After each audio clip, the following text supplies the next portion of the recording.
है बारह लगती हो झकास, इसमें बात कुछ है खास। सकसी सकसी बदन अंगूरी है, ऐसे फूटी वाली छौरी है, माल काटी जौरी है। ऐसे फूटी वाली छौरी है, माल काटी जौरी है।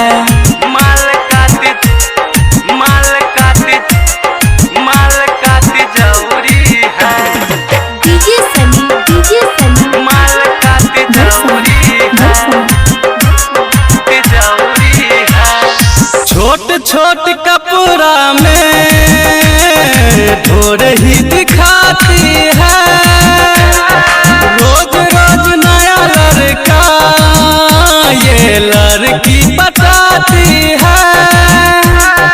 रोज रोज नया लड़का ये लड़की बताती है, रोज रोज नया लड़का ये लड़की बताती है।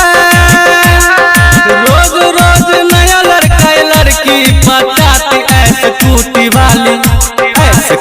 वाली छौरी है, माल काटी जौरी है।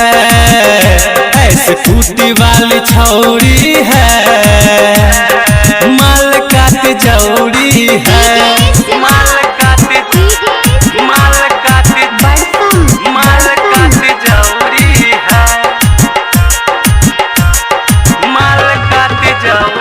राजीव केदार को लाभर बनाती हो, बिगड़ल बिहारी को पास बुलाती हो। बिगड़ल बिहारी को पास बुलाती हो, बिगड़ल बिहारी को पास बुलाती हो। नुनुलाल छबीला को काहे सताती, ऐसे फूटी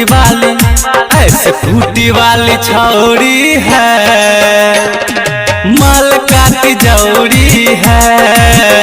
ऐसे फूटी वाली छौरी है, माल काटी जौरी है।